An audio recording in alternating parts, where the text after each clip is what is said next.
One of the greatest misconceptions in all of science is the idea that entropy is disorder. Who's to say what counts as disorder?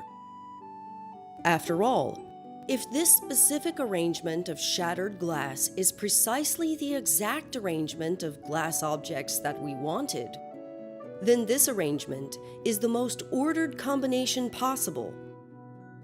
Also, the probability of randomly finding all the pieces of glass in this exact specific arrangement is just as unlikely as randomly finding all the pieces of glass in the original configuration where all the glass is in one piece.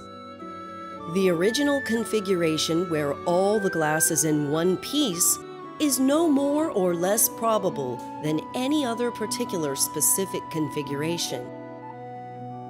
Every possible combination of positions for the glass particles is equally special.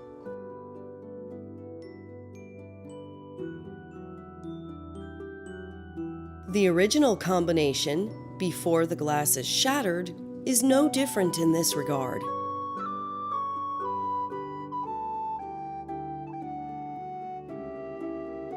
The key to understanding entropy is to realize that it does not actually deal with the specific arrangements of the particles. In a gas, for example, we do not have the ability to control the specific position and velocity of each of the gas atoms. But we do have the ability to change properties, such as the volume and the pressure of the gas, by performing an action such as lifting this barrier. Similarly, we do not have the ability to measure the position and velocity of all of the gas atoms, but we do have the ability to measure properties such as the volume, pressure, and temperature of the entire gas as a whole.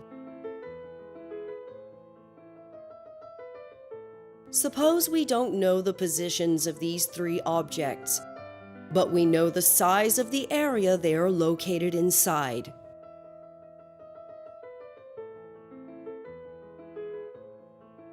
There are a number of different combinations of positions for the objects that could be inside this area.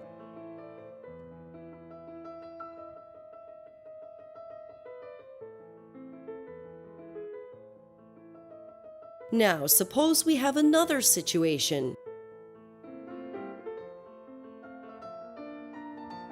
Here, the size of the area in which the objects are located is slightly larger. But the number of different combinations of positions for the objects is far, far greater than before. Only a tiny fraction of the possibilities are shown here. When there is a larger number of different ways in which something can happen, we give this a name, and we say that this has a higher entropy. However, the probability of the objects being in each of these configurations is still exactly equal to the probability of the objects being in this original configuration. Every possible combination of positions is equally likely.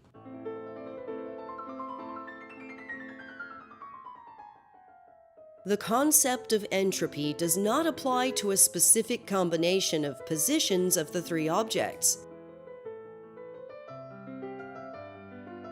Rather, entropy applies to a measurement such as the size of the area that the three objects are confined to. If we know that the three objects are confined to the smaller area, then we say that the system has less entropy than if we know that the three objects are confined to the larger area. This is because there are more combinations of positions that are possible inside the larger area than inside the smaller area.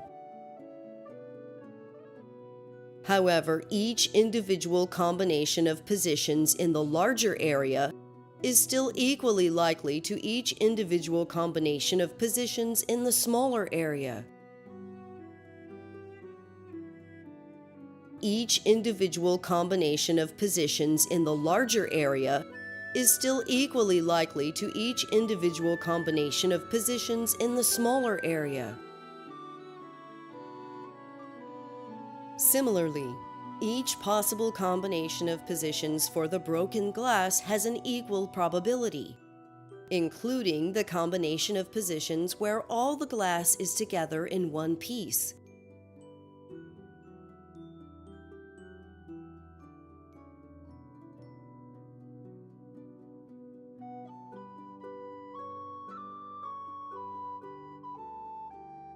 But if we measure the volume across which all the pieces of glass are spread out, then the greater this volume, the greater the number of combinations of positions that are possible.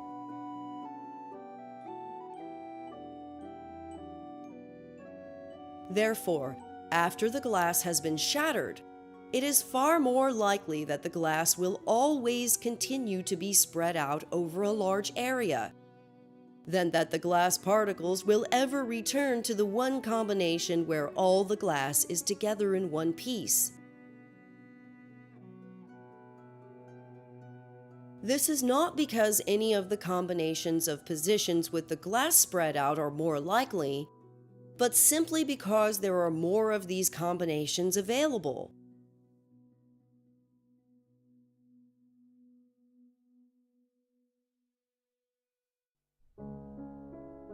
In the case of the gas, we have the ability to measure not just the volume, but also properties such as the temperature and pressure of the gas.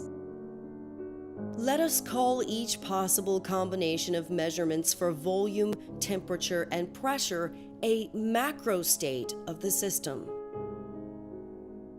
Let us call each possible combination of positions and velocities for all of the atoms a microstate of the system. For each combination of volume, temperature, and pressure measurements, there are many different possible combinations for the positions and velocities of all the molecules. In other words, for each possible macrostate, there are many different possible microstates. The specific number of possible microstates is different for each macrostate. For example, the number of possible microstates is much larger for a macrostate with a larger volume. If the number of possible microstates is larger, then we say that this particular macrostate has a higher entropy. The concept of entropy only applies to macrostates, not to microstates. All microstates are equally likely, but not all macrostates are equally likely.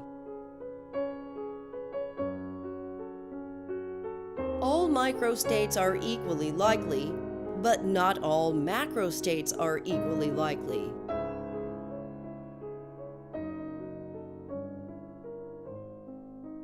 A macrostate of a system need not necessarily be defined by the measurements of volume, pressure, and temperature.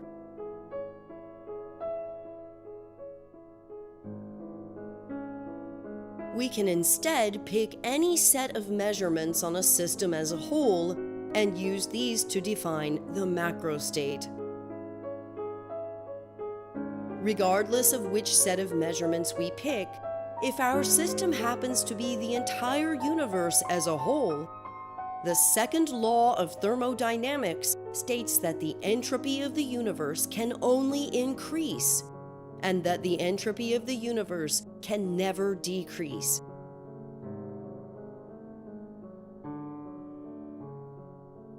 One of the unfortunate consequences of this law is that it means that all life in the universe will eventually end.